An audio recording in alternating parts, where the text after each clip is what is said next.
Very good morning. Today we are going to start a new chapter, that is genetics. बच्चों genetics वाली इस unit में ना हमारे टोटल कितने 3 चैप्टर हैं. एक जेनेटिक्स वाला चैप्टर है, इसके बाद एक हमारा है मोल बायो और तीसरा है हमारा एवोल्यूशन. जेनेटिक्स में हम क्या क्या टॉपिक्स पे बात करेंगे. सबसे पहले हम बेसिक्स की बात करेंगे. अगर आपको जेनेटिक्स के बेसिक नहीं आते होंगे तो आपको पता ही नहीं चलेगा कि आगे चीजें क्या हो रही हैं. ठीक है ना. उसके बाद हम आने वाले इन टॉपिक्स को कवर करेंगे. तो चलो शुरू करते हैं. सबसे पहले व्हाट इज जेनेटिक्स. सारे पॉइंट्स मेरे साथ साथ नोट डाउन करोगे तुम. It is the branch of biology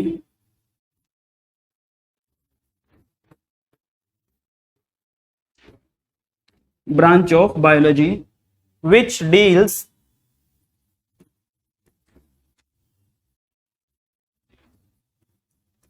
with the study of inheritance and variation.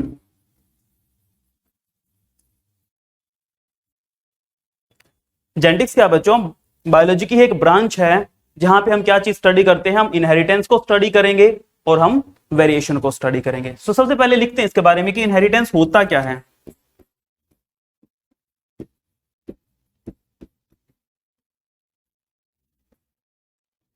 बच्चों इनहेरिटेंस का मतलब होता है transfer of characters.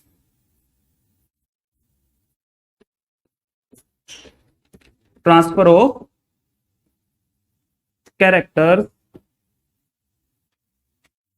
From parents to offspring.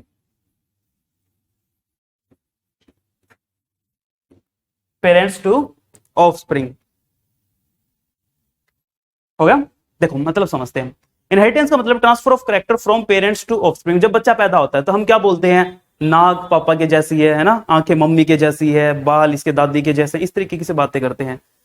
तो वो जो भी कैरेक्टर आ रहे हैं वो कहां से आ रहे हैं, माँ बाप से आ रहे हैं. ठीक है ना. 50% उसके अंदर पापा से आ रहे हैं, 50% किससे आ रहे हैं, मदर से आ रहे हैं. सो दैट इज इनहेरिटेंस कि जो भी कैरेक्टर हमें पेरेंट्स से मिल रहा है. और अगर बाई चांस कोई कैरेक्टर ना माँ बाप में मिल रहा हो, ना दादा दादी नाना नानी में मिल रहा हो, किसी पड़ोसी में मिल रहा हो, तो कुछ गड़बड़ है. Then you need to check DNA fingerprinting. उसके लिए कौन सा टेस्ट होता है, DNA fingerprinting.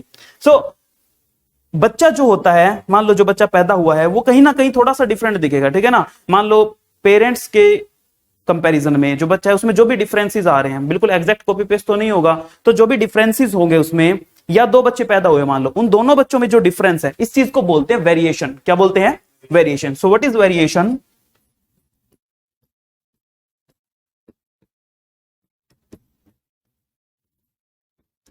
It is the degree of difference. It is the degree of difference between parents and offspring and among offsprings. ठीक है ना. 2 बच्चों के बीच में भी हो सकता है, भाई बहन है या भाई भाई है, उनके बीच में जो डिफरेंस है, या पेरेंट्स और ऑफस्प्रिंग के बीच में जो भी डिफरेंस आ रहे हैं, दैट इज वेरिएशन. ठीक है ना. तो जेनेटिक्स है, जेनेटिक्स का फादर हम किसको मानते हैं. Moving to next slide. Who is the father of genetics.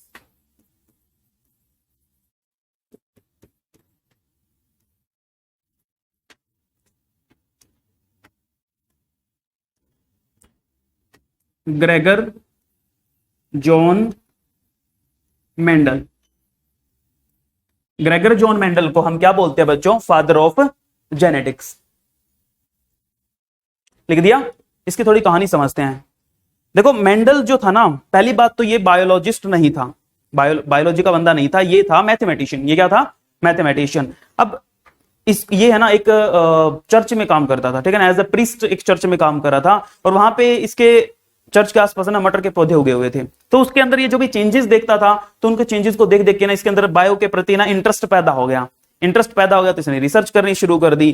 तो मटर के पौधे पे लगातार ये 7 साल तक रिसर्च करता रहा. कितने साल तक, 7 साल तक रिसर्च करता रहा. और उसके बाद में इसने अपनी रिसर्च के बारे में पब्लिश किया और लोगों को बताने की कोशिश की, लेकिन अनफॉर्चुनेटली इसकी जो रिसर्च थी वो होगी फेल। वो क्या होगी?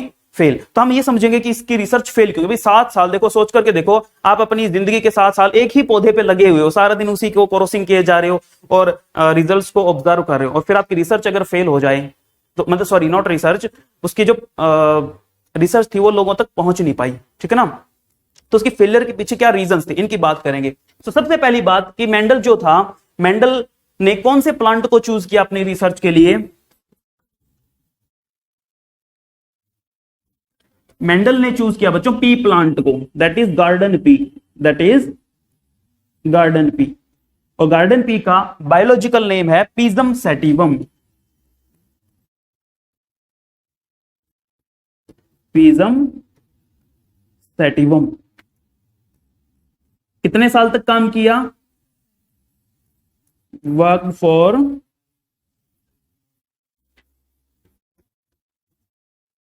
7 years।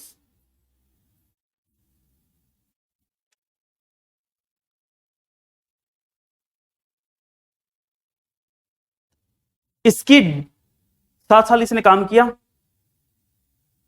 लेकिन इसकी रिसर्च जो थी ना उसको कोई पहचान नहीं मिल पाई, कोई रिकॉग्निशन नहीं मिल पाया। तो उसके कारणों की बात करेंगे कि इसको रिकॉग्निशन क्यों नहीं मिल पाया। तो इसकी डेथ होगी, डेथ के 16 साल के बाद तक इसकी रिसर्च को कोई नहीं जानता था। तो ऐसे क्या कारण थे कि इसकी रिसर्च को कोई नहीं जान पाया? रीजंस क्या थे? देखिए,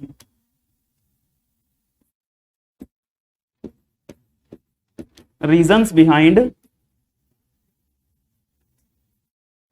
अनरिकॉग्निशन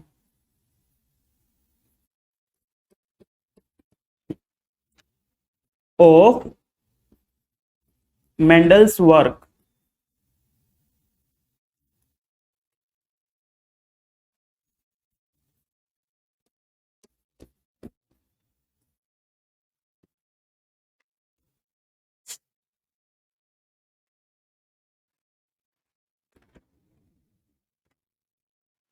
पहला रीजन था पुअर पब्लिकेशन फैसिलिटी।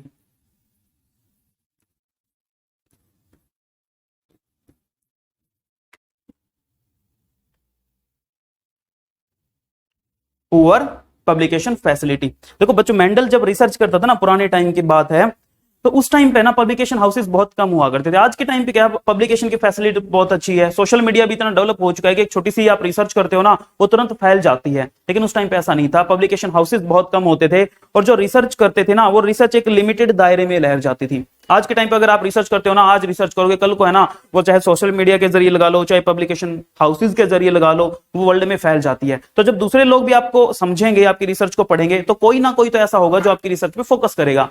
लेकिन मान के चलो आपकी जो रिसर्च है वो सिर्फ 100-200 लोगों तक ही पहुंच पाए, तो ऑब्वियसली, और वही 100-200 लोग आपको इग्नोर कर दें, तो इसके साथ यही हुआ कि उस टाइम पे ना पब्लिकेशन हाउसेस बहुत कम थे, इसलिए उसकी रिसर्च अच्छे से पब्लिश नहीं हो पाई वर्ल्ड वाइड, पहला रीजन। और दूसरा ये था मैथमेटिशियन। ये क्या था? मैथमेटिशियन, इसीलिए मैथमेटिकल टर्म्स का यूज करता था।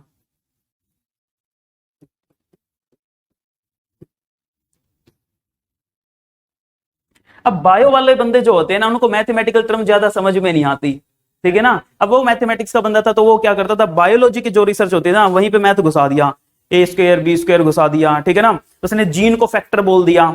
जब बाकी साइंटिस्ट से मिलने गया, उनको बताया भाई ऐसे ऐसे जो चेंज आ रहे हैं किसी प्लांट के अंदर, ये भी फैक्टर के कारण हो रहा है। साइंटिस्ट बोले फैक्टर फैक्टर कुछ नहीं होता, तुम्हारे है ना मैथ में होते होंगे, हमारे बायो में फैक्टर फैक्टर ये चीजें नहीं होती, तो कुछ और पढ़ के आ गया, गलत पढ़ के आ गया। तो मैथमेटिकल टर्म्स उसने यूज की, जैसे कि जीन के लिए उसने फैक्टर वर्ड यूज किया। जीन के लिए उसने क्या यूज किया? Factor word for gene. इसीलिए मैथ वालों को बायो में नहीं घुसना चाहिए। तो ये रीजन थे। तीसरा क्या था, उस टाइम पे लोग जो थे वो डार्विन की थ्योरी के प्रति ज्यादा इंटरेस्टेड थे। Peoples were more interested toward Darwin theory. Interest towards Darwin theory. Darwin की थ्योरी के बारे में हम एवोल्यूशन वाले चैप्टर में भी डिस्कस करेंगे। ये क्या थी? Theory of natural selection. Theory of natural selection, इसका मतलब सीधा सा ये है कि जो भी ऑर्गेनिज्म अपने सराउंडिंग क्लाइमेट के अकॉर्डिंग अपने आप को ढाल लेगा वो जिंदा रहेगा, और जो अपने आसपास के क्लाइमेट के अकॉर्डिंग खुद को एडजस्ट नहीं कर पाएगा वो मारा जाएगा। सिंपल सा कॉन्सेप्ट था। So that was theory of natural selection. Theory of natural selection. तो लोगों को ये आराम से समझ में भी आ रही थी और यहाँ पे कोई मैथ के टर्म भी नहीं थी, तो लोगों का जो रुझान था, जो इंटरेस्ट था, वो इसकी तरफ ज्यादा था, मेंडल की तरफ किसी का ध्यान ही नहीं गया। तो ये भी एक रीजन था मेंडल के रिसर्च के कम, यू कैन से, हाँ, अनरिकॉग्निशन का। डन, ठीक, आगे बढ़ते हैं।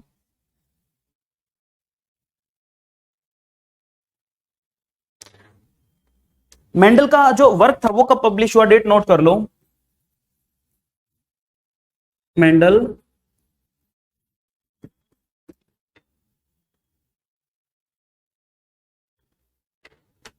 published his work in, lag आना शुरू हो गया भाई, 1865। मेंडल ने अपना काम कब पब्लिश करवाया? 1865 में।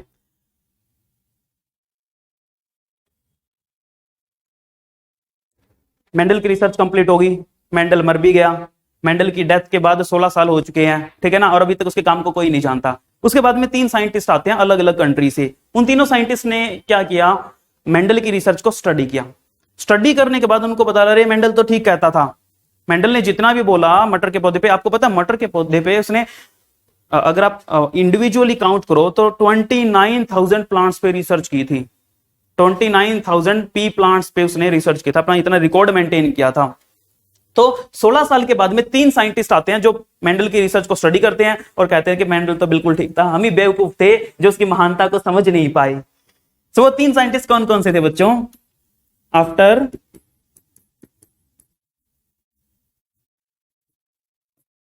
हिज डेथ, कितना? 16 ईयर लेटर, 16 साल के बाद में 3 साइंटिस्ट आते हैं बच्चों।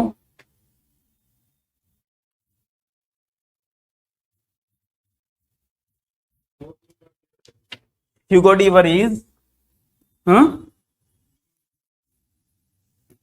किसको? अब देते रहो नोबेल पुरस्कार, क्या चार डालेगा, मर लिया वो। ह्यूगो डी वरीज, कोरेंस,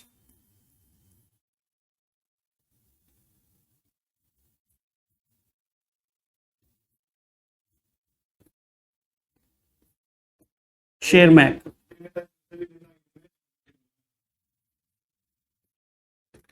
ये 3 साइंटिस्ट थे जिन्होंने मेंडल की रिसर्च को रीडिस्कवर किया। मेंडल की रिसर्च को क्या किया इन्होंने? रीडिस्कवर किया।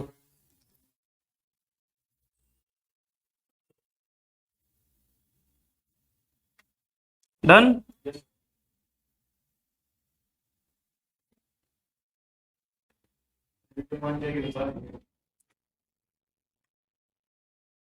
चुप हो जाओ नालायकों। Okay,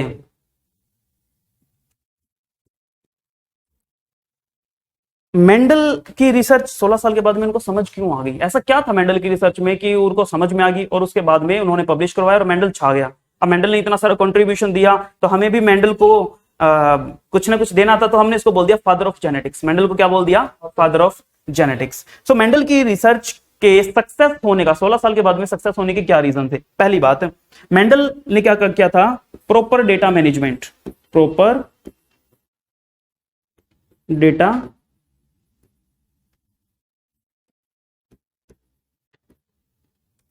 management.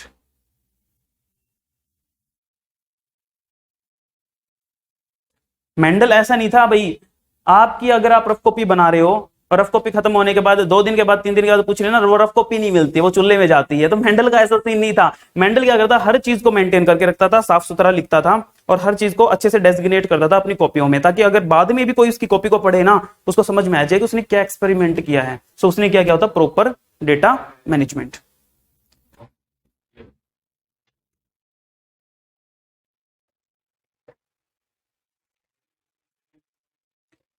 नेक्स्ट है हमारा लार्ज सैंपल साइज।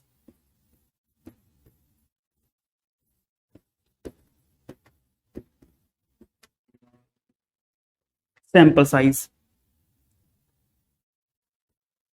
एक्सपेरिमेंट करता था ना तो ऐसे नहीं करता था भाई सिर्फ 2 पौधे लगा दिए, उन्हीं की मेटिंग करवा दी और बस काम चल गया। बहुत सारे प्लांट्स पे रिसर्च करता था। अब मान करके चलो आप काम कर रहे हो, आप एग्रीकल्चर साइंटिस्ट हो और आपने 4 पौधे लगा लिए आलस के मारे, ठीक है ना, और बाई चांस ऐसा हुआ कि वो 4 प्लांट्स जो आपने लगाए ना बाहर लगाए हो, या तो बारिश आ गई, ठीक है, या उन पे बीमारी लग गई और वो चारों में ही कोई ना कोई डीएनए खराब होगा, कोई ना कोई डिजीज आई हुई है। और अगर आप उन्हीं से एक्सपेरिमेंट कर रहे हो तो हो सकता है कि आपके जो बाकी के रिजल्ट्स आए वो सारे के सारे खराब हो जाएं। लेकिन अगर आप 2-4 की बजाय आपने मान लो कि आप 50 या 100 प्लांट्स पे काम कर रहे हो, तो अगर 2-4 खराब हो भी गए तो बाकियों पे जो रिजल्ट आएगा आप उनसे आइडिया लगा सकते हो कि ये रिजल्ट आपका सही है। लेकिन कम पे काम करोगे, 2 ही प्लांट पे काम किया, वही खराब हो गए, रिजल्ट में एरर आ जाएगी। रिजल्ट में क्या आ जाएगी? एरर। तो एरर को अवॉइड करने के लिए आपको क्या करना है? लार्ज सैंपल साइज पे काम करना है। तो मेंडल बहुत सारे एक्सपेरिमेंट करता था, बहुत सारे प्लांट्स पे एक्सपेरिमेंट करता था। नेक्स्ट है बच्चों use of contrasting characters. Use of contrasting characters.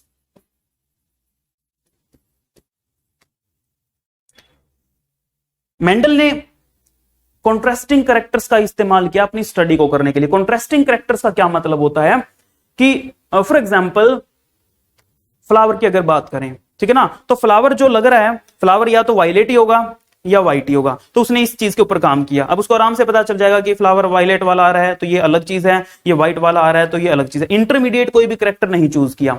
Height की बात करें तो उसका प्लांट जो था ना, या तो टॉल ही होगा या बिल्कुल ड्वार्फ होगा, इंटरमीडिएट कुछ भी नहीं था। जैसे कि ह्यूमंस के केस में होता है। ह्यूमन के केस में ऐसा तो नहीं होता कि 2 ही तरह के लोग होते हैं, या तो टॉल मिलेंगे 6 फुट के मिलेंगे या 3 फुट के मिलेंगे। हमारे बीच में इंटरमीडिएट्स भी होते हैं, 5 के भी मिल जाएंगे, 5.5 के भी मिल जाएंगे। लेकिन पी प्लांट पे उसने जो चूज किया ना, हाइट के केस में ऐसा नहीं होता। हाइट में या तो प्लांट टॉल होगा या प्लांट बिल्कुल ड्वार्फ होगा। This is contrasting character. तो फायदा क्या होता है? कॉन्ट्रास्टिंग कैरेक्टर में आप इजिली आइडेंटिफाई कर सकते हो, ठीक है ना। तो बच्चों उसने कॉन्ट्रास्टिंग कैरेक्टर्स का इस्तेमाल किया जिसके कारण स्टडी करना इजी था और रिजल्ट्स बेटर होते थे।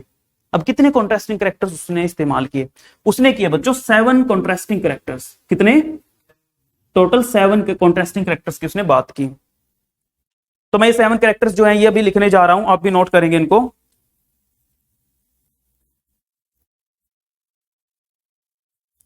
एक तरफ लिखिए कैरेक्टर्स,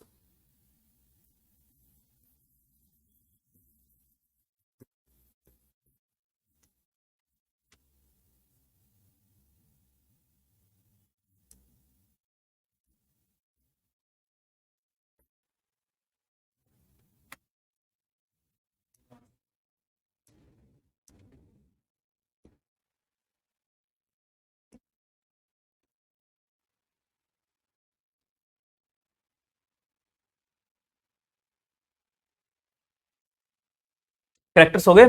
यहां पे लिखो डोमिनेंट,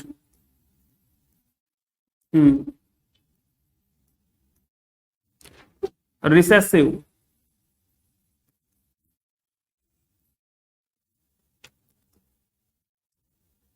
कौन कौन से कैरेक्टर थे? मैंने बोला 7 कैरेक्टर मेंडल ने स्टडी किए थे। पहला था बच्चों प्लांट की हाइट।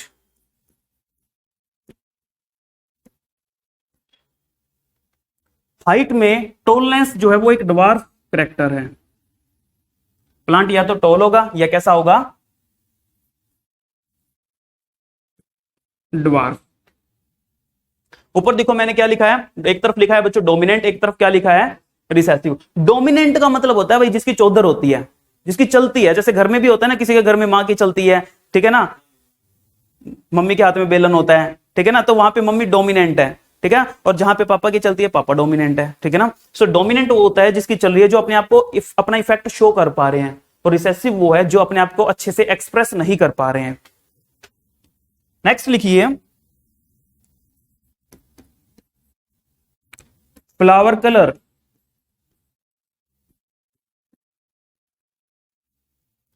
फ्लावर कलर जो है पर्पल डोमिनेंट होता है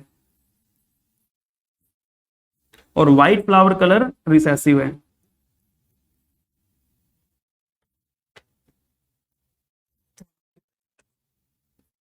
थर्ड है बच्चों फ्लावर पोजीशन।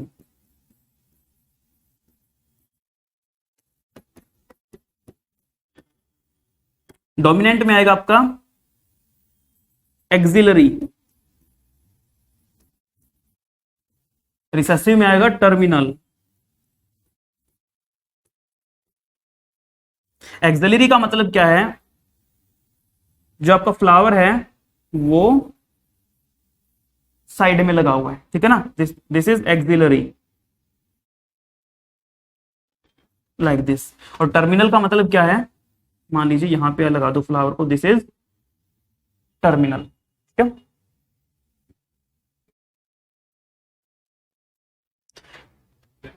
नेक्स्ट है पोड, पोड मतलब फली, पोड शेप, फुल, और एक तरफ लिखिए कॉन्स्ट्रिक्टेड।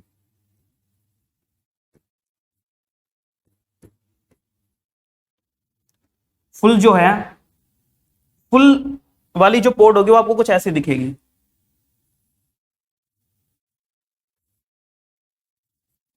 Like this. और कॉन्स्ट्रिक्टेड वाली आपको कुछ ऐसे दिख रही है,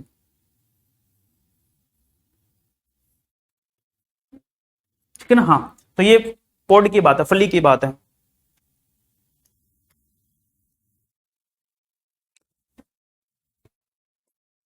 पोड कलर,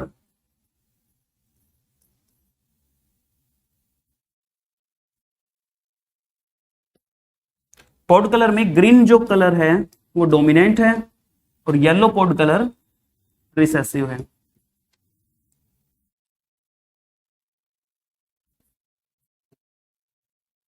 सिक्स्थ है बच्चों सीड के बारे में। सीड कलर में उल्टा कर देना आपको, देखो इधर ग्रीन येलो था, सीड के केस में येलो इधर कर दो, ग्रीन उधर कर दो, ठीक है ना। ये ध्यान रखना है, यहाँ पे आपको कंफ्यूज करने के लिए ना क्वेश्चन इस पॉइंट पे दे सकते हैं, भाई कौन से वाला डोमिनेंट है कौन से वाला रिसेसिव है। तो पोड के कलर में ग्रीन डोमिनेंट है और सीड के कलर में येलो डोमिनेंट है। सीड कलर में कैसा है, येलो डोमिनेंट है और ग्रीन रिसेसिव है। ओके, नेक्स्ट है आपका सेवंथ लास्ट जो करेक्टर है, सीड की शेप, सीड की shape, round shape is dominant, ये राउंड शेप है बच्चों, और दूसरी तरफ रिसेसिव में आएगा रिंकल्ड, लाइक दिस, है ना, रिंकल्ड। तो मेंडल ने कितने करेक्टर्स को स्टडी किया है, 7 करेक्टर्स को, और ये है उनके ट्रेड्स, ये क्या है उनके ट्रेड्स। अब देखो बच्चों, 7 करेक्टर्स के कितने ट्रेट बन गए, 14, ट्रेड्स कितने बन गए 14। तो अगर आपसे पूछे कितने ट्रेड्स को स्टडी किया, तो आप बोलोगे 14 ट्रेड्स को। कितने ट्रेड्स को, 14 ट्रेड्स को।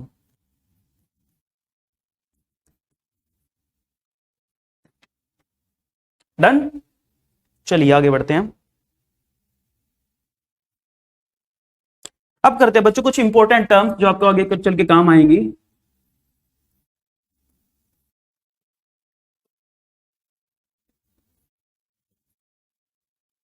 सबसे पहले देखिए,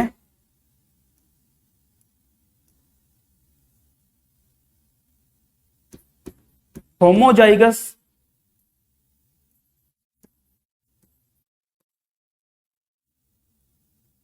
क्रोमोसोम क्या होता है।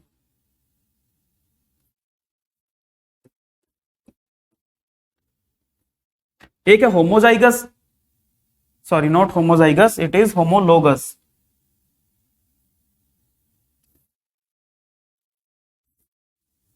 होमोलोगस है बच्चों।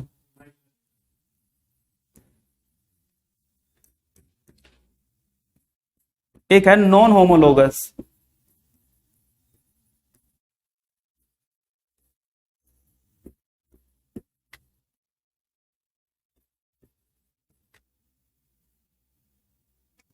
होमोलोगस समझते हैं, मान लो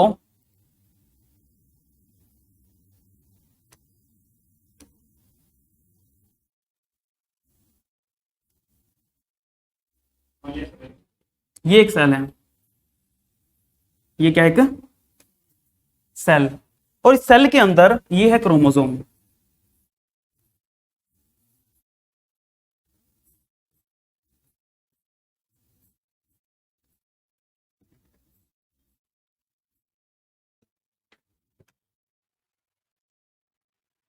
इस वाले क्रोमोसोम का मैं बोल रहा हूं क्रोमोसोम नंबर 1। क्या बोल दिया मैंने? Chromosome number 1। ये क्या होगा? ये भी क्रोमोसोम नंबर 1 होगा। क्रोमोसोम नंबर 1 होगा। 1 के सामने 1। एक क्रोमोसोम 1 जो है ये आपके अंदर फादर से आया है, तो दूसरे वाला कहां से आया है? मदर से आया है। ठीक है ना? तो जो आमने सामने क्रोमोसोम्स होते हैं उनको होमोलोगस बोलते हैं। डेफिनेशन क्या है? होमोलोगस का मतलब होता है बच्चों, अगर यहां पे मान लो इस क्रोमोसोम में इस पोजीशन पे कोई अलील प्रेजेंट है, या मान लो एक बार के लिए अलील वर्ड मैं यूज नहीं करता, अलील मैंने आपको समझाया नहीं अभी, मैं अभी इसके लिए जीन वर्ड यूज करता हूं। यहां पे इस पोजीशन पे आई के लिए कोई जीन है। किसके लिए है? आई। बेसिकली आई कलर के लिए। देखो अलग अलग तरह के आई कलर होता है, किसके ब्राउन आईज होती है, किसके ब्लू होती है, ऐसे।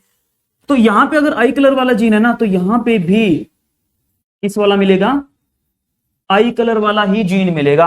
अगर दोनों क्रोमोसोम में सेम पोजीशन पे सेम चीज के लिए जीन मिलता है दोनों जगह पे, ऐसा नहीं कि यहां पे आई का है तो यहां पे किसी और का मिल गया। अगर यहां पे इसी पोजीशन पे किसी और ट्रेट के लिए अलील होता है तो हम इसको होमोलोगस नहीं मानेंगे। यानी कि सेम पोजीशन पे हमने बात की। फॉर एग्जांपल एक और लो, मान लो बच्चों इस पोजीशन पे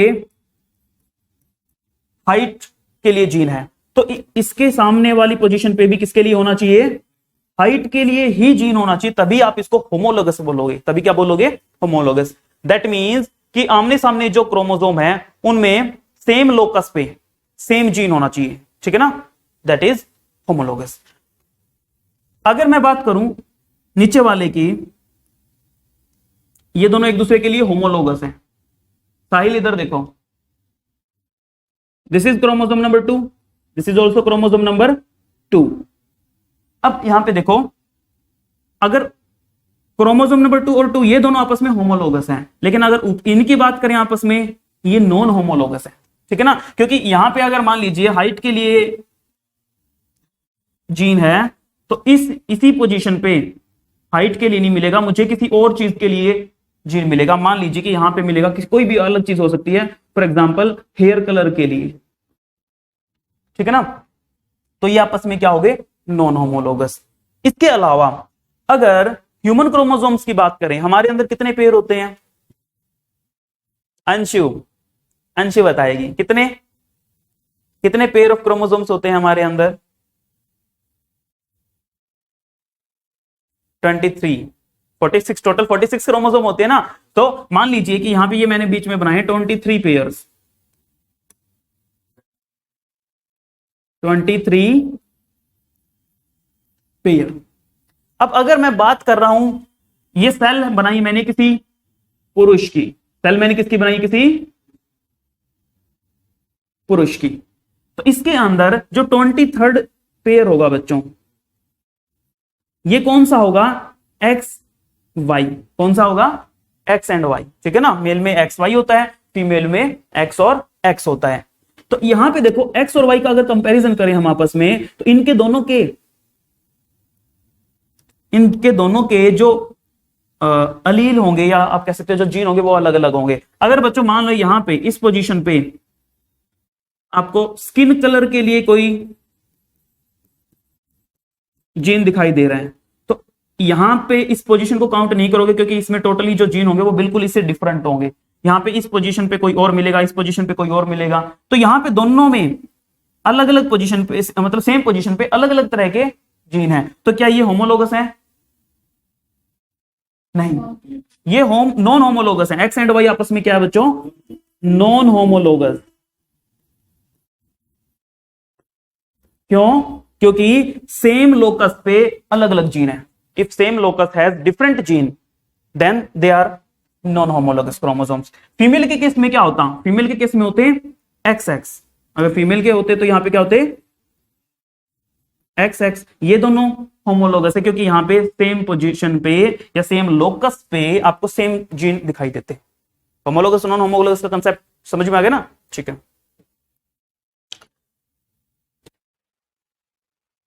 उसके बाद gene. Gene is the hereditary unit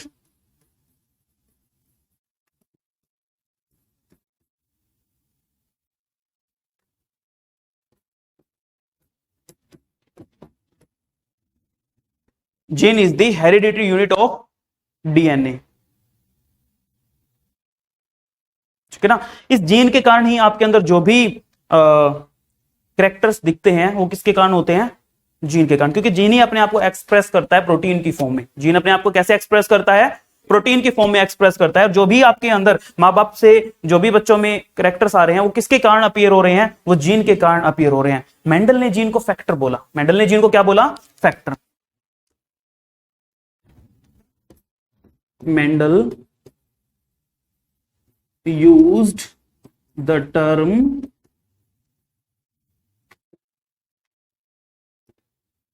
factor for this thing, for gene।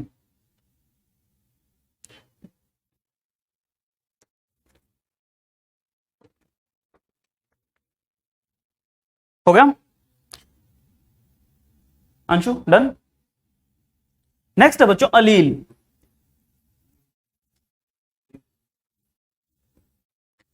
What is allele? Alternate form of a gene।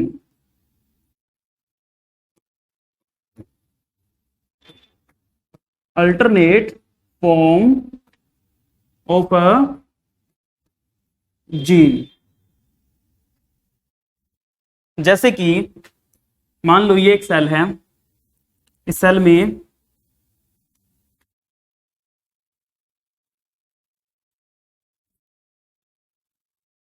ये क्रोमोसोम है,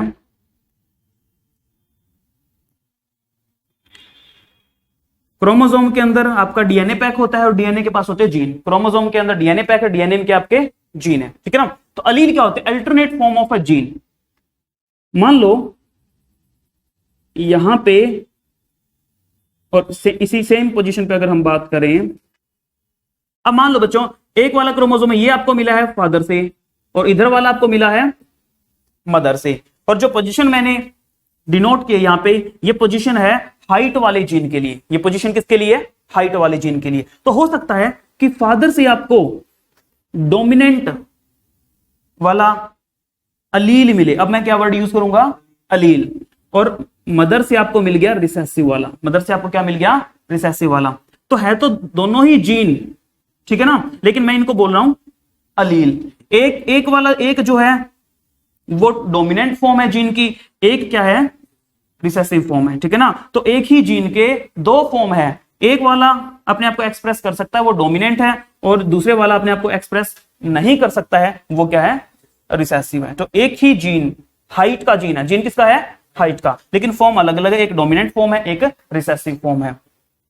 बच्चों ऐसा भी हो सकता था कि फादर से और मदर से दोनों से ही आपको डोमिनेंट अलील मिल जाता, ऐसा भी हो सकता था। एक और कंडीशन हो सकती थी कि फादर से भी रिसेसिव वाला मिल गया, मदर से भी क्या मिल जाता, रिसेसिव वाला। तो तीन कंडीशन हो सकती थी ना। एक कंडीशन में तो one is dominant, another is recessive, एक में दोनों डोमिनेंट, एक में दोनों रिसेसिव। अलील के कॉम्बिनेशन को हम बोलते हैं जीनोटाइप। अलील के कॉम्बिनेशन को हम क्या बोलते हैं, जीनोटाइप।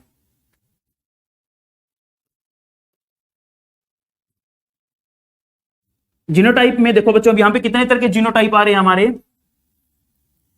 एक मेरा ये वाला जीनोटाइप बन रहा है, दूसरा ये, और तीसरे वाला स्मॉल टी वाला, है ना। जब दोनों अलील अलग अलग तरह की हो, ऐसे जीनोटाइप को हम बोलेंगे हेट्रोजाइगस। हेट्रो मींस अलग अलग, जाइगस मींस फ्यूजन, ठीक है ना। तो जब दोनों अलील अलग अलग हो, इस तरह की फॉर्म को हम बोलेंगे बच्चों heterozygous. Heterozygous, genotype is heterozygous. और अगर दोनों सेम हो तो हम बोलेंगे होमोजाइगस। ये भी homozygous because both are same.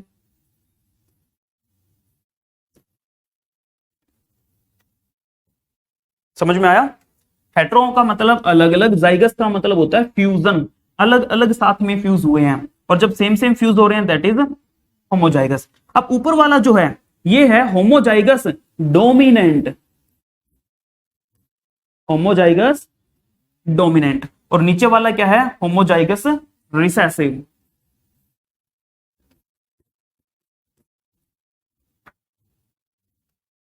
Done, ठीक है। नेक्स्ट टर्म है बच्चों हमारी जीनोटाइप, हमने समझ लिया। जीनोटाइप के बाद नेक्स्ट टर्म है फिनोटाइप, इधर लिख रहा हूं।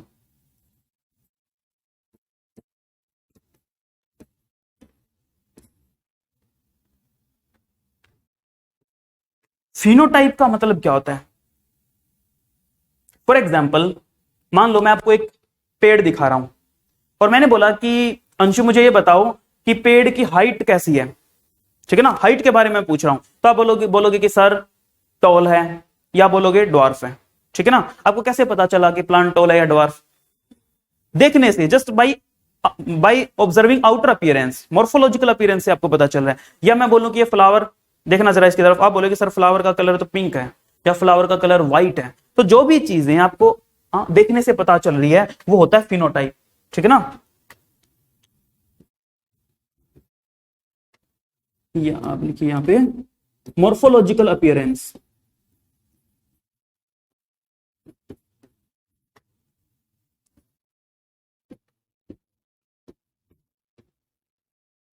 Morphological appearance, done.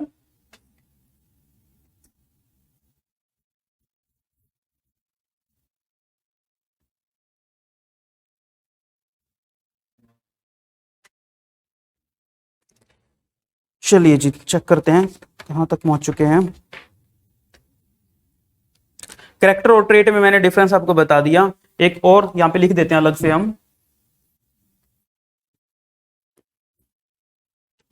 एक तरफ है कैरेक्टर, एक तरफ है ट्रेट। कैरेक्टर, मान लीजिए मैंने कैरेक्टर लिया आई कलर, कैरेक्टर क्या स्टडी कर रहा हूं मैं?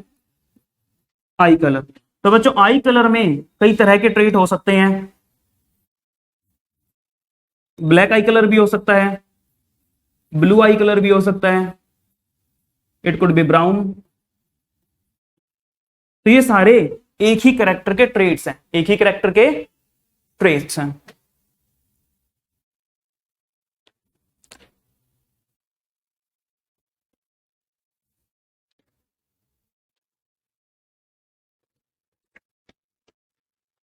एक जस्ट एग्जांपल है इंडियन ब्रीड का, ये एनसीईआरटी में बीच में ठूसा हुआ है तो हमने भी इसको बीच में ही ठूस देते हैं। Indian breed Sahiwal cow,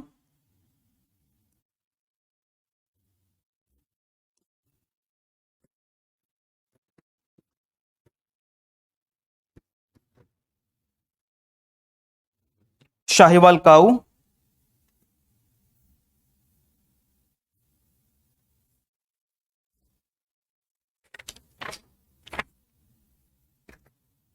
developed in Punjab.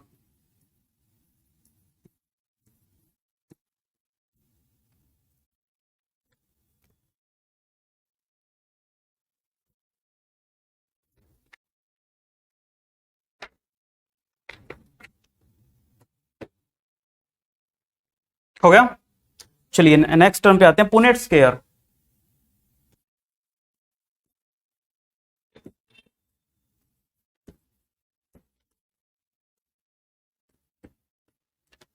Punnett square ये जो टर्म है, it was given by Reginald C Punnett. R C. Punnett भाई साहब ने हमें ये पुनेट स्केयर के बारे में बताया है। पुनेट स्केयर में क्या होता है, मान लीजिए आप कोई भी जीनोटाइप को स्टडी कर रहे हो, ठीक है ना। ये मैंने एक जीनोटाइप ले लिया। अब इसका एक तरीका होता है, ये जो हम जहां से हम शुरू कर रहे हैं इनको हम कंसीडर करते हैं पेरेंट। क्या कंसीडर करते हैं? पेरेंट। अब सबसे पहले इनके बनाते हैं गैमेट्स। पहला स्टेप क्या होता है हमारा? गैमेट्स बनाना। तो जब भी गैमेट्स बनते हैं ना, ये क्या है? अलील का कॉम्बिनेशन है। ये किसका कॉम्बिनेशन है? अलील का कॉम्बिनेशन है। जब भी गैमेट बनते हैं बच्चों, अलील सेपरेट हो जाते हैं। अलील क्या हो जाते हैं? सेपरेट। तो यहां से हमारे कितने, जैसे कि इसके दोनों जो अलील हैं वो सेपरेट हो जाएंगे और अलग अलग गैमेट में चले जाएंगे, ठीक है ना। तो यहां पे मैंने दो गैमेट दिखाए, इनको भी अलग अलग कर लेते हैं। ये एक गैमेट में चला गया, ये किसी दूसरे गैमेट में चला गया। दो इधर हैं गैमेट्स, दो इधर है, ठीक है ना। दोनों को मल्टीप्लाई कर दो, 2 × 2, 2 2 जा 4, राइट। तो इसका मतलब 4 क्या है, 4 बॉक्सेस बनेंगे हमारी, 4 क्या बनेंगे, बॉक्सेस। आपको यहाँ पे 4 बॉक्स बना लेने ऐसे करके। दोनों तरफ के गैमेट्स को मल्टीप्लाई करने से जितनी संख्या आएगी उतने हमें बॉक्स बना देने हैं। बॉक्स बन गए। अब इनके ऊपर हमें लिखने हैं गैमेट्स। जैसे देखो एक तरफ हमारे गैमेट्स कैसे हैं, ये वाले, दूसरी तरफ एक ये हमारा गैमेट है, और इन गैमेट्स को आप इस साइड में लिखोगे। जरूरी नहीं कि इनको इधर ही लिखना है और इनको ऊपर ही लिखना है, आप चेंज कर सकते हो, कोई प्रॉब्लम नहीं है उसमें, ठीक है ना।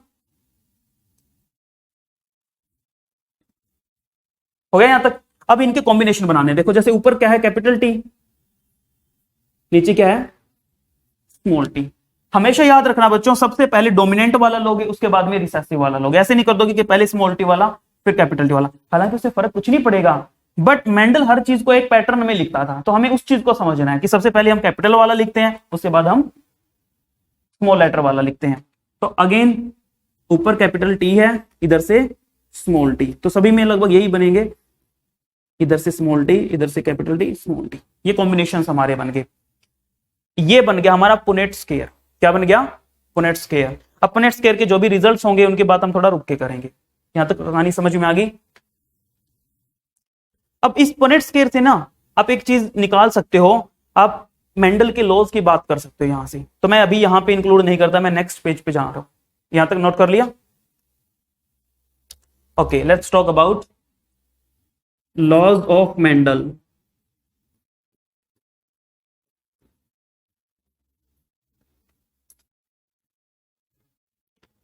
मेंडल ने बच्चों 3 लॉज दिए थे इनहेरिटेंस के लिए। Mendel gave 3 laws. Number 1, law of dominance, law of dominance.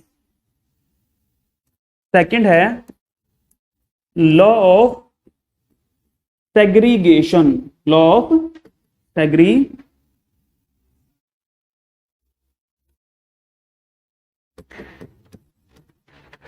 साफ साफ लिखना है भाई, गंदगी नहीं बचानी कॉपी में, कीड़े मकोड़े से बना देते हो। अंशु ध्यान से। थर्ड है बच्चों लॉ ऑफ इंडिपेंडेंट असॉर्टमेंट।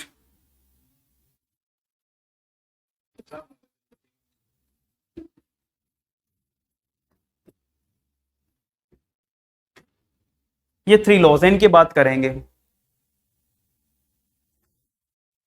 एक चीज का ध्यान रखना, इन तीनों लॉज में से जो लॉ ऑफ सेग्रीगेशन है, ये वाला, ये यूनिवर्सली एक्सेप्टेड लॉ है। It is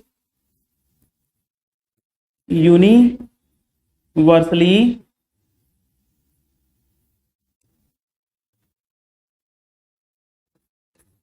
accepted. Universally accepted का मतलब क्या है कि ये लॉ हर प्लांट पे लगेगा, ये लॉ हर प्लांट पे लगेगा। लॉ ऑफ डोमिनेंस कुछ हम एक्सेप्शंस करेंगे जहां पे ये जाके फेल हो जाता है। लॉ ऑफ इंडिपेंडेंट असॉर्टमेंट का भी यही हाल है, ठीक है ना। इसको मॉर्गन भाई साहब ने फेल कर दिया था, और ये जब मैं आपको इनकम्प्लीट डोमिनेंस वगैरह के टॉपिक सिखाऊंगा तब देखोगे कि ये भी फेल हो जाता है हमारा।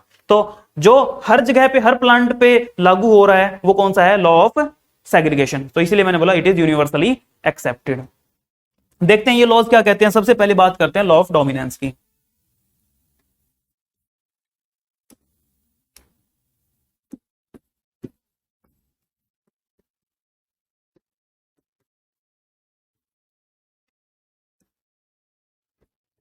लॉ ऑफ डोमिनेंस में मेंडल ने क्या किया, सबसे पहले प्योर लाइन से शुरुआत की। किससे शुरुआत की, प्योर लाइन से। प्योर लाइन का मतलब क्या होता है, प्योर डोमिनेंट या फिर प्योर रिसेसिव। अगर आप इस तरह के प्लांट की आपस में क्रॉसिंग करवा रहे हो, इसको हम बोलते हैं प्योर लाइन। क्या बोलते हैं, प्योर लाइन। एक होता है प्योर लाइन, एक होता है hybrid.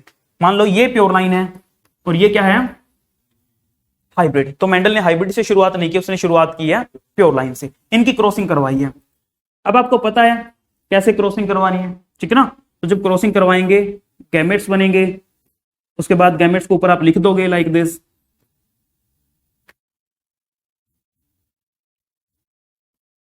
Small T small T, capital T small T, capital T small T, capital T small T, capital T small T. ठीक है ना। यहां पे क्या होता है बच्चों, ये जो डोमिनेंट वाला अलील है, ये जो मेंडल ने बोला कि ये जो डोमिनेंट वाला अलील है ये रिसेसिव वाले अलील को डोमिनेट कर रहा है, ये कमजोर है, ये क्या है कमजोर, तो इसकी चलने नहीं देगा और इसको क्या कर देगा, इसकी इफेक्ट को नलीफाई कर देगा। तो चलेगी किसकी, कैपिटल टी की, और कैपिटल टी के कारण मतलब डोमिनेंट करेक्टर आएगा, प्लांट होगा टॉल, प्लांट कैसा होगा टॉल। यहां पे भी यही सिचुएशन होगी, ये इसको डोमिनेट करेगा, यहां पे भी ये इसको डोमिनेट करेगा, यहां पे भी ये इसको डोमिनेट करेगा। तो हर केस में कैपिटल टी वाला ही अपना इफेक्ट शो कर पा रहे हैं। ठीक है ना, इसीलिए सारे के सारे प्लांट्स क्या आएंगे टॉल। रिजल्ट क्या आया, अगर मैं लिखूं tall ratio dwarf, four ratio 0, four plant आपके टॉल है, 0 ड्वार्फ, कोई भी ड्वार्फ नहीं आया। लॉ ऑफ डोमिनेंस आपको यह कहता है बच्चों कि अगर डिसिमिलर पेयर ऑफ अलील हो, अगर डिसिमिलर का मतलब अलग अलग, पेयर ऑफ अलील एक साथ आ जाएं तो उनमें जो डोमिनेंट वाला है रिसेसिव वाले को दबा देता है। ठीक है ना, यानी कि चलेगी किसकी, डोमिनेंट वाले की। अब मेंडल को, ये तो था हमारा लॉ ऑफ डोमिनेंस, ये कंप्लीट हो जाता है। अब मेंडल को ऐसा लगता है कि यार देखो मैंने शुरुआत जब की थी तो मैंने रिसेसिव ट्रेट भी लिए थे। ठीक है ना, मैंने ड्वार्फ प्लांट लिया था, उसके अंदर क्या थे, रिसेसिव अलील थे। मेंडल को लगा कि यार सारे प्लांट टोल आ गए, यानी कि रिसेसिव वाला जो अलील था वो खत्म हो चुका है, बट एक्चुअल में ऐसा नहीं हुआ। जब मेंडल ने इसी एक्सपेरिमेंट को आगे रन किया तो मेंडल को कुछ और फैक्ट्स समझ में आए। देखिए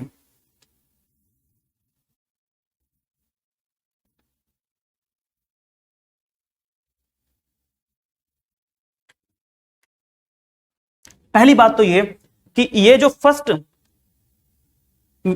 क्रॉसिंग करवाने के बाद में जो रिजल्ट आते हैं ना, इनको हम बोलते हैं F1, मतलब ये फर्स्ट जनरेशन, हमारी फर्स्ट फिलियल जनरेशन। ठीक है ना, अब अगर इन्हीं की फर्दर क्रॉसिंग करवाएं तो आएगी हमारी F2 and F3 and so on. Okay, ये है पेरेंट जनरेशन, ये क्या बच्चों, पेरेंट जनरेशन, ये इनके बच्चे हैं। ठीक है ना, अब हमें पाप करना है, अब हमें क्या करना है, पाप, हमें इन्हीं बच्चों की आपस में क्रॉसिंग करवा देनी है। यहीं से कोई भी दो प्लांट उठा लिए जो आपस में भाई बहन है, आपस में क्या है, भाई बहन, क्योंकि इनके पेरेंट्स सेम है, और हमने उनकी आपस में क्या करवा दी, क्रॉसिंग करवा दी। तो अगर आप एक ही जनरेशन के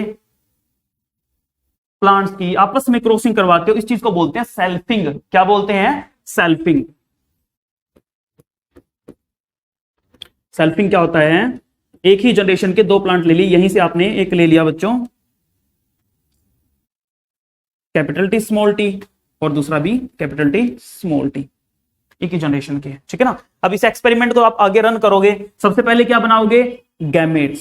सबसे पहले क्या बनाओगे, गैमेट्स। मैं ये टेल इसीलिए लगा रहा हूं ताकि आपको थोड़ा सा ना वो स्पम वाला दिमाग में इमेज बने और आप समझ पाओ कि मैं गैमेट्स बना रहा हूं, अदरवाइज बुक में ऐसा कहीं भी लगाया नहीं मिलेगा आपको। ये गैमेट बन गए, इधर भी ये दोनों अलग अलग हो जाएंगे, कैपिटल टी अलग हो गया, अलग गैमेट में जाएगा, स्मॉल टी वाला दूसरे गैमेट में चला जाएगा। गैमेट्स बन गए हमारे। उसके बाद में आपको पुनेट स्क्वायर बनाना है, दोनों तरफ दो दो है, 2 × 2 4, कितने बॉक्स बनाओगे, 4 बॉक्सेस।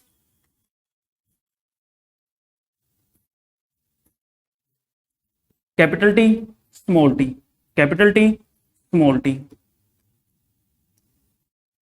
अब यहां पे क्या होगा, कॉम्बिनेशन कैसे बनेंगे, कैपिटल टी, यहां पे कैपिटल टी स्मॉल टी, इधर कैपिटल टी स्मॉल टी, और लास्ट में स्मॉल टी, ये कॉम्बिनेशन हमारे बने।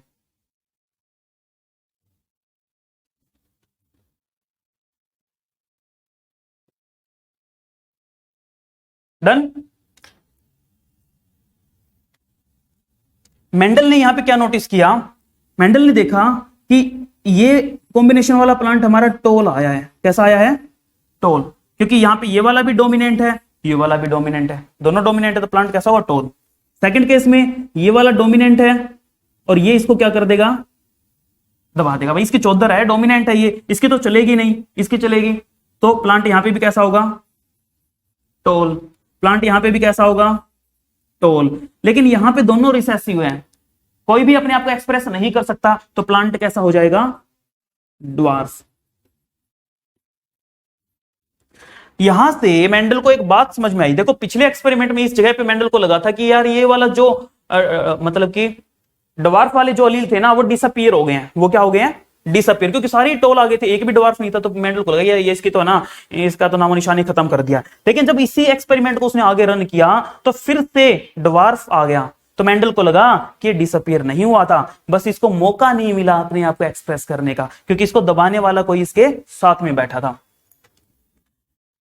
अच्छा, अगली बात, यहां से हमारा नेक्स्ट लॉ निकल के आता है, that is law of segregation. Law of segregation. Law of segregation क्या कहता है कि ये जो गैमेट्स होते हैं सेपरेट हो जाते हैं। गैमेट्स क्या हो जाते हैं? सेपरेट। और इनके अंदर, गैमेट के अंदर जो अलील है वो भी इनमें चले जाते हैं। इन शॉर्ट, ये जो अलीलिक पेयर था कैपिटल टी और स्मॉल टी का, ये कभी भी ऐसा नहीं होगा कि दोनों के दोनों एक में ही चले जाएंगे। कैपिटल टी वाला एक अलग गैमेट में जाएगा, स्मॉल टी वाला अलग गैमेट में जाएगा, ठीक है ना। सो गैमेट्स क्या होते हैं? जब भी गैमेट्स बनते हैं, अलील सेपरेट हो जाते हैं। अलील क्या हो जाते हैं? सेपरेट हो जाते हैं। अलील का ये जो होगा, मान लो कि एक गैमेट के अंदर अगर आप देखोगे ना, कभी भी आपको मिक्सचर नहीं मिलेगा। फॉर एग्जांपल, मान लो स्पर्म की बात करें, ठीक है ना। स्पर्म में कभी भी आपको हाइट के लिए ऐसे नहीं मिलेगा कि कैपिटल वाला भी आ गया और स्मॉल वाला भी आ गया। या तो इसमें क्या मिलेगा आपको? ऐसा नहीं मिलेगा, या तो आपको कैपिटल वाला मिलेगा या फिर आपको स्मॉल वाला मिलेगा।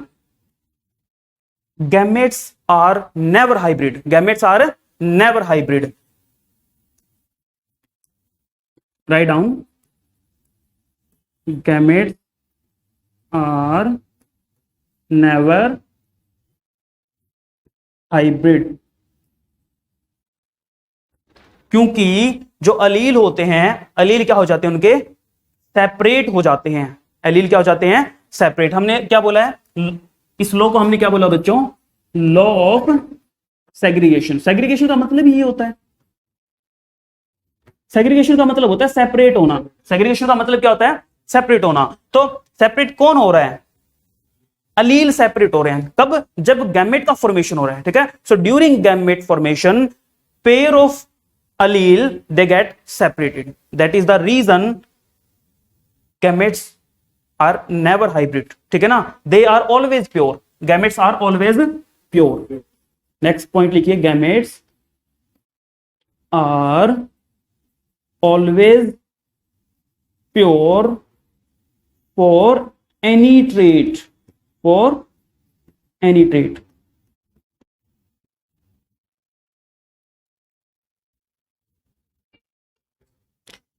यानी कि अभी देखो, अभी तक मैंने जो भी आपको समझाया है ना, मैंने सिर्फ मोनो हाइब्रिड क्रॉस की बात की है। एक होता है बच्चों मोनो हाइब्रिड क्रॉस, एक होता है डाई हाइब्रिड क्रॉस। इनका मतलब क्या होता है? मोनो हाइब्रिड क्रॉस का मतलब है कि आप सिर्फ एक ही कैरेक्टर को स्टडी कर रहे हो। अभी तक हम सिर्फ एक ही कैरेक्टर को स्टडी कर रहे हैं, हाइट को। ना मैंने फ्लावर कलर की बात की, ना मैंने किसी और चीज की बात की। तो जब आप एक ही कैरेक्टर को स्टडी करने के लिए क्रॉसिंग करवाए जा रहे हो, इस चीज को बोलते हैं मोनो हाइब्रिड क्रॉस। क्या बोलते हैं? Mono hybrid cross.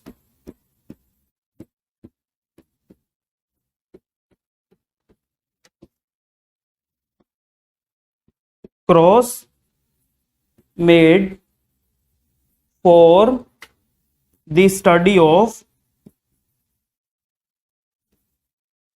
Only one character. Only one character. आप सिर्फ एक ही कैरेक्टर को यहां पे स्टडी कर रहे हो, तो आप मोनो हाइब्रिड क्रॉस कर रहे हो। अगर आप एक की बजाय दो कैरेक्टर यहां पे ले लेते, कि मान लो मैंने हाइट के साथ साथ फ्लावर के कलर की भी अगर मैंने बात की होती और मैं क्रॉस करवा रहा था, तो वो मेरा बनता डाई हाइब्रिड क्रॉस। अगर एक और कैरेक्टर मैं उसके साथ में ले लेता, मान लो फ्लावर की पोजीशन भी ले लेता और फिर क्रॉस करवा रहा हूं, वो क्या बनता? ट्राई हाइब्रिड क्रॉस, ठीक है ना। तो नंबर ऑफ कैरेक्टर्स पे डिपेंड है कि आप कितने कैरेक्टर्स को स्टडी करो। यहां पे कितने कैरेक्टर्स को देखा है? सिर्फ एक कैरेक्टर। कौन सा? हाइट वाला। Tall and dwarf is trait. Character की बात कर रहा हूं मैं, कैरेक्टर इज हाइट। तो इससे हमने हाइट को स्टडी किया है, हमने मोनो हाइब्रिड क्रॉस की बात की है। इसका मतलब बच्चों लॉ ऑफ डोमिनेंस और दूसरा है लॉ ऑफ सेग्रीगेशन। दोनों ही दोनों के दोनों लॉ किसके के ऊपर बेस्ड हैं? मोनोहाइब्रिड क्रॉस पे। किस पे बेस्ड हैं? मोनोहाइब्रिड क्रॉस पे।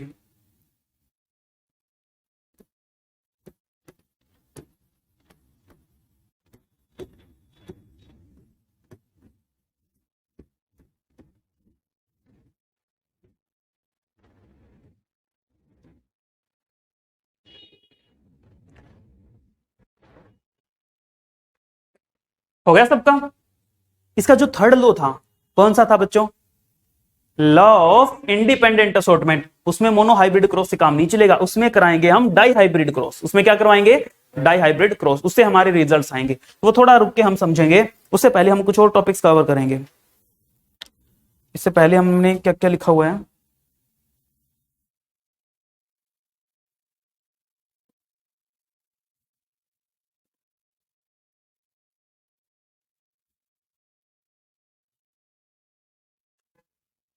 बेसिक्स हमारे कवर हो गए, दो लॉज हमने कर लिए। अब हम सीखेंगे इनकम्प्लीट डोमिनेंस, कोडोमिनेंस एंड ये topics.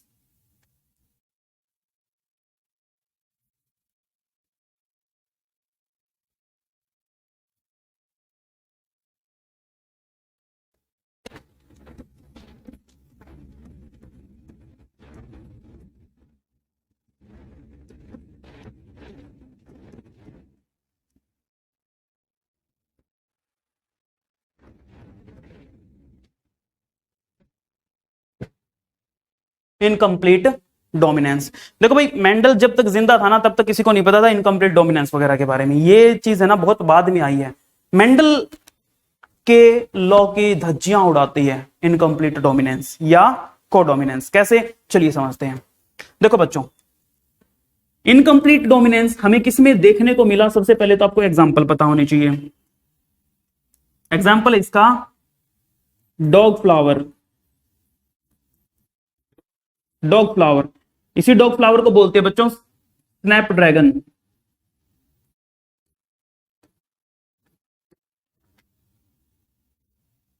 Snap dragon.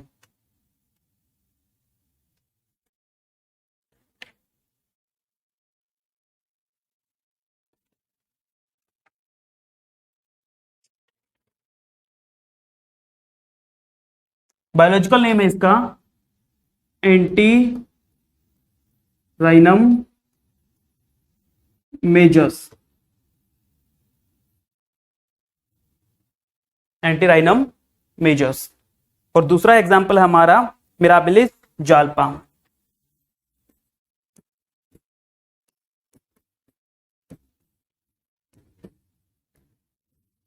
Also called 4 o'clock plant.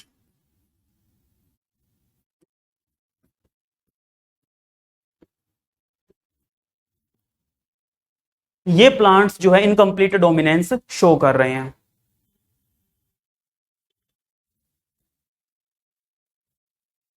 हो गया सबका?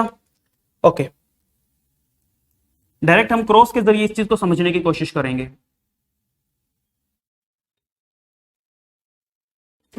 देखो, इस प्लांट पे है ना एक फ्लावर लगे हुए हैं रेड कलर के। कैसे फ्लावर लगे हुए हैं? तो रेड कलर के, जो कि डोमिनेंट है, और दूसरे हैं white flower.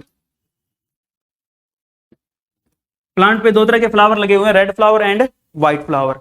Red flower is dominant, और इसके लिए मैंने जो एलिलिक कॉम्बिनेशन लिया है वो है कैपिटल आर कैपिटल आर। और रिसेसिव को मैं लिख रहा हूं बच्चों स्मॉल आर स्मॉल आर। ठीक है ना? यहां से हमने शुरुआत की।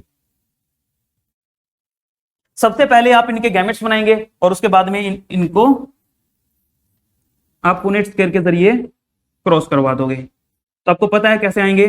एक तरफ ये दोनों लिख दीजिए, दूसरी तरफ small r small r. Capital R small r, capital R small r, capital R small r, capital R small r. बन गया हमारा।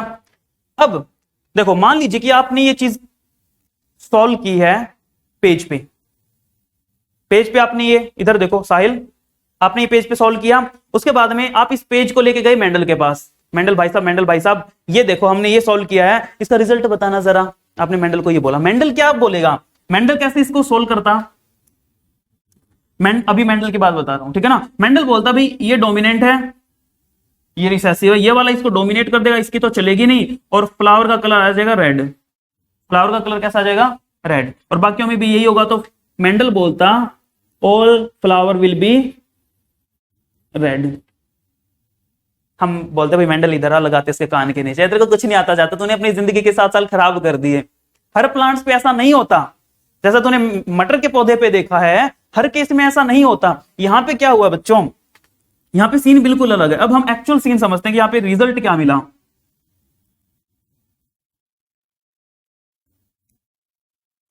देखो ये वाला डोमिनेंट है, ये वाला क्या है, रिसेसिव है। मेंडल वाले केस में क्या होता था बच्चों, ये इसको 100% डोमिनेट करता था, 100% क्या करता था, डोमिनेट करता था। कैपिटल आर वाला जो था इसको 100% डोमिनेट करता था। वहां पे हम इस चीज को बोलते थे कंप्लीट डोमिनेंस। क्या बोलते थे, कंप्लीट डोमिनेंस। बट यहां पे ऐसा नहीं, यहां पे इसको है ना कंप्लीटली डोमिनेट नहीं कर सकता। फॉर एग्जाम्पल 2 तरह के कुत्ते हैं। मान लीजिए बच्चों एक छोटा सा कुत्ता है, पप्पी होता है ना जो, ठीक है, वो कॉर्नर में लगा हुआ है, किसी दूसरे मोहल्ले में घुस गया, उसको कॉर्नर में लगाकर उसके साइड में ना बड़े बड़े कुत्ते हैं, बड़े कुत्ते आर डोमिनेंट डॉग्स। वो छोटे वाला जो कुत्ता कॉर्नर में लगा हुआ बेचारा डरा सा बैठा हुआ है, रिसेसिव है। वो क्या है, रिसेसिव है। बड़े वाले इसको भौंके जा रहे हैं, भौंके जा रहे हैं। तो देखो मेंडल वाले केस में ऐसा होता था कि बड़े वाले कुत्ते सिर्फ भौंके जा रहे हैं और जो छोटे वाला कुत्ता है कॉर्नर में बैठ के चुप डरा हुआ सा बैठा है। ये मेंडल का केस था। लेकिन यहां पे केस क्या है, जो बड़े वाले कुत्ते भौंक रहे हैं और जो छोटे वाला कुत्ता कॉर्नर में बैठा है, कई देर तो वो सहन करेगा, फिर थोड़ा सा है ना वो भी भौंक के इधर उधर जाएगा, कभी उसकी टांग की तरफ भागेगा ताकि वो खुद को बचा सके। ऐसा ऐसा देखा है आपने, ऐसा होता है। यानी कि डोमिनेंट वाला जो है रिसेसिव को दबाने की कोशिश कर रहा है, लेकिन रिसेसिव वाला भी बीच बीच में अपना अस्तित्व दिखाने की कोशिश कर रहा है, अपने आप को एक्सप्रेस करने की कोशिश कर रहा है। तो यहां पे यही हुआ बच्चों, डोमिनेंट वाला इसको 100% डोमिनेट नहीं कर पाता, सिर्फ 50% डोमिनेट कर पाता है। यानी कि ये वाला भी अपना 50% असर शो करता है। एक बात। दूसरी बात, इन दोनों का असर मिक्सअप हो जाता है। दोनों का असर, दोनों का जो भी प्रोडक्ट बन रहा है वो प्रोडक्ट क्या हो जाता है, मिक्सअप हो जाता है। तो रेड और व्हाइट के मिक्सअप से जो फ्लावर बनता है बच्चों, वो फ्लावर आता है पिंक। फ्लावर कैसा आता है, पिंक। तो यहां पे सारे के सारे ही फ्लावर कैसे आ जाते हैं, पिंक फ्लावर। तो you can say all flowers are pink. ये हमने अभी निकाला है F1 जनरेशन का। किसका निकाला है, F1 जनरेशन का। तो पिंक क्या है, pink is intermediate, pink is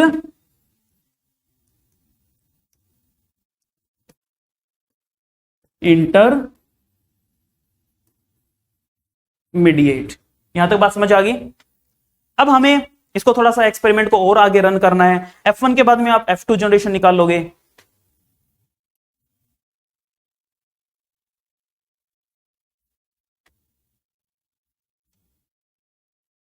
F2 कैसे निकालोगे, अगेन ठीक है ना, सेल्फिंग। सेल्फिंग में क्या होगा, एक ही जनरेशन के प्लांट्स को आप क्रॉसिंग करवा रहे हो।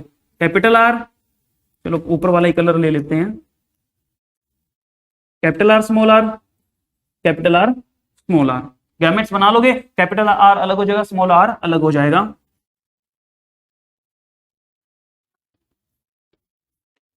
Capital R, small r, capital R, small r. Gametes लिख दिए बच्चों। उसके बाद में कॉम्बिनेशन बनाते हैं, कैपिटल आर, कैपिटल आर, अगले में इधर से कैपिटल आर, ऊपर से स्मॉल आर। कैपिटल वाला पहले लिखेंगे ना, capital R small r, small r small r. तो यहां पे रिजल्ट्स क्या बनेंगे, यहां पे दोनों डोमिनेंट है। 50% असर ये दिखाएगा, 50% ये, क्योंकि मैंने बोला ना 100% दिखा ही नहीं सकते, ये 50-50% दिखाते हैं। तो 100% दोनों रिजल्ट दिखा रहे हैं। फ्लावर आएगा रेड, फ्लावर कैसा आएगा, रेड। यहाँ पे ये अपना 50% शो दबाने की कोशिश करेगा, लेकिन 50% ये भी अपने आप को एक्सप्रेस कर लेगा। फ्लावर कैसा आ जाएगा? पिंक। यहां पे भी फ्लावर पिंक। और बच्चों यहां पे फ्लावर कैसा आएगा? Flower colour is white. ठीक है, तो सबसे पहला काम तो आपको ये करना है, इनका जीनोटाइप और फिनोटाइप रेशियो लिखना है, क्योंकि इस पे क्वेश्चन पूछते हैं। ये हमारी कैसी है? ये हमारी F2 जनरेशन है ना, सेकंड जनरेशन करवा रहे हैं हम। यहां पे रिजल्ट देखो बच्चों, आपके रेड फ्लावर आ रहे हैं, पिंक फ्लावर भी आ रहे हैं, और व्हाइट फ्लावर भी आ रहे हैं। सबसे पहले लिखो इसका फिनोटिपिक रेशियो। फिनोटिपिक रेशियो का मतलब जो आपको देखने से पता चल रहा है, आउटर अपीयरेंस से जो चीज पता चल रही है। रेड कितने हैं? 1। पिंक कितने बच्चों? दे दोनों पिंक है 2। और व्हाइट क्या है? 1। ठीक है ना, सो 1:2:1। ये क्या बन गया बच्चों? This is phenotypic ratio. This is phenotypic ratio. ठीक है ना, अब निकालना है इसका genotypic ratio.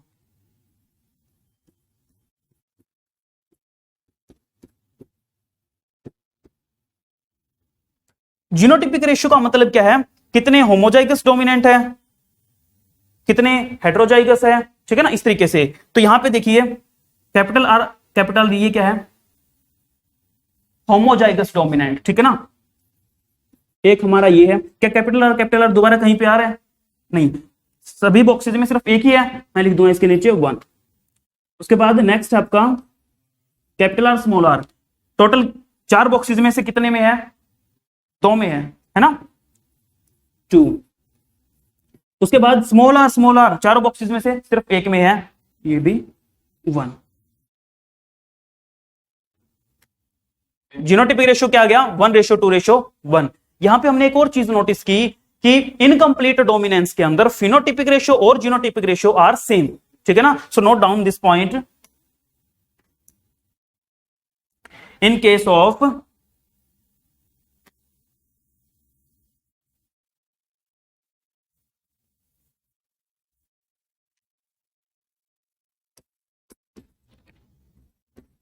incomplete dominance, phenotypic and genotypic ratio are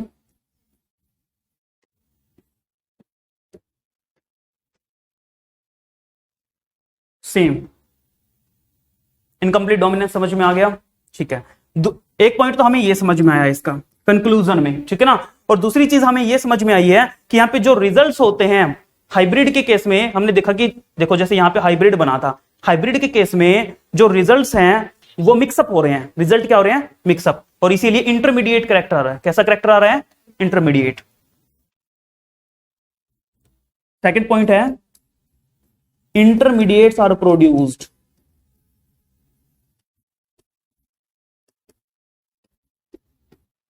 intermediates are produced.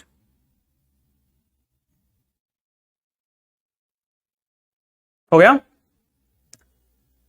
तो आपने आज मेंडल को एक नई चीज सिखा दी। आपने मेंडल को सिखाया कि सभी मटर के पौधे जैसे नहीं चलते हैं। ठीक है ना, जरूरी नहीं कि हमेशा ताकतवर के सामने कमजोर आ जाएगा तो कमजोर हमेशा सुनता रहेगा। कभी कभी कमजोर विद्रोह भी कर देते हैं, जैसे कि यहां पे कर दिया। Concept clear? नेक्स्ट है codominance.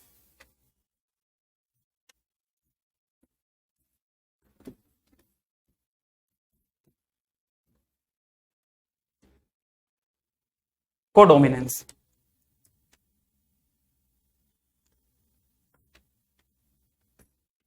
write down when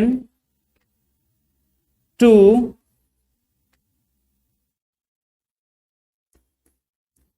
different alleles are present together, when two different alleles are present together, then both of them express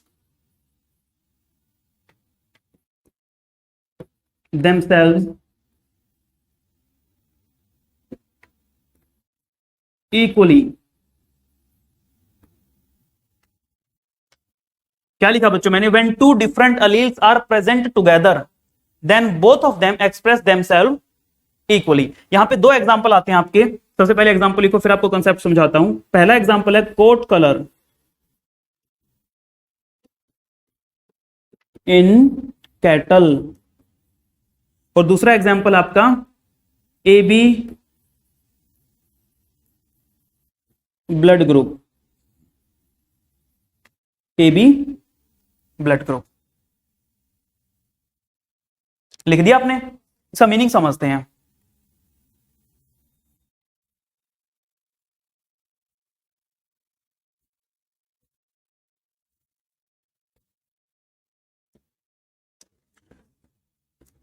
coat colour in cattle. बच्चों आपके पास एक काली गाय है, एक सफेद गाय है, ठीक है ना. मान लो ये तो बिल्कुल प्योर, जो ऊपर जो कलर है टोटल ब्लैक है, यहां पे ब्लैक डोमिनेंट है, ये वाली वाइट है, ठीक है ना.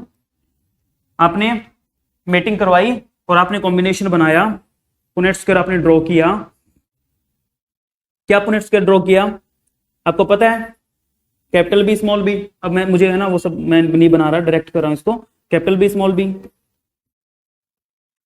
बना लिया पुनेट स्क्वायर. और अगेन आप गए पुनेट स्क्वायर को लेकर के मेंडल के पास. किसके पास गए?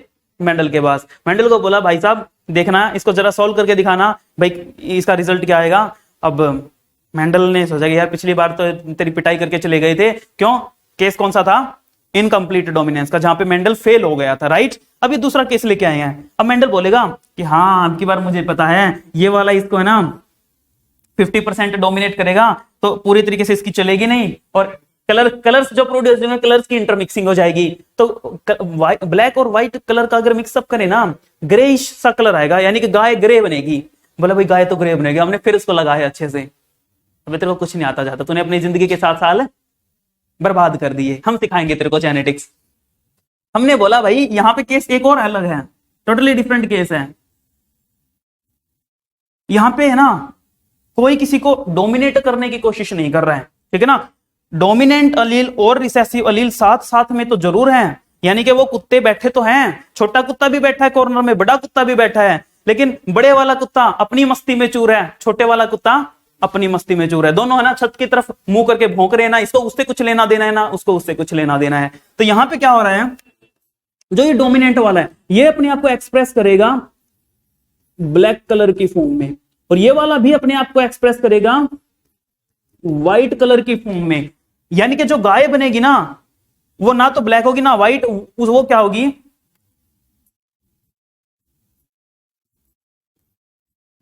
ये जो आपकी गाय होगी इसके ऊपर आप देखोगे व्हाइट कलर के पैचेस हैं.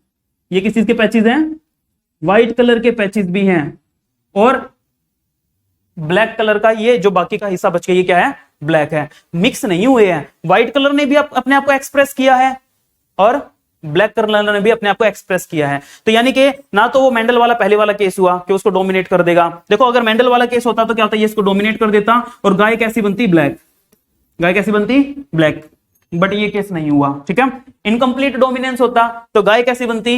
ग्रे, क्योंकि दोनों कलर मिक्स हो जाते. वो केस भी नहीं हुआ. यहां पे केस क्या हुआ है, इसने भी अपने आप को एक्सप्रेस किया, इसने भी अपने आप को एक्सप्रेस किया. जब दोनों अलील साथ साथ एक अपने आप को एक्सप्रेस करते हैं, को का मतलब होता है बच्चों साथ साथ. को का मतलब क्या है? साथ साथ. डोमिनेंस का मतलब प्रभाव दिखाना. तो दोनों ही अलील अपना अपना प्रभाव दिखा रहे हैं. ये अपना प्रभाव दिखा रहा है ब्लैक कलर की फॉर्म में, दूसरे वाला अपना व्हाइट कलर की फॉर्म में. सो ब्लैक के ऊपर आपको व्हाइट पैचेस कुत्तों में भी दिखते हैं, ऐसे गाय भी देखी होगी आपने है ना व्हाइट पैचेस वाली. So this is codominance. Example समझ में आया आपको? एक और एग्जांपल बच्चों यहां पे हमारा, that is A B blood group. इसको भी समझते हैं. हाँ हाँ देखिए, मैं डायरेक्ट इसी टॉपिक की बात करता हूं, क्योंकि है ना ब्लड ग्रुप में अगर हम मल्टीपल एलिलिज्म की बात करें ना, वहां पे और भी बहुत सारी बातें आ जाती, तो मैं उन पे नहीं जाऊंगा, मैं सीधा इस पे आ रहा हूं। मान लो एक आरबीसी है, अब आरबीसी के सरफेस पे ए एंटीजन भी प्रेजेंट है, और इसी आरबीसी के सरफेस पे बच्चों बी एंटीजन भी प्रेजेंट है।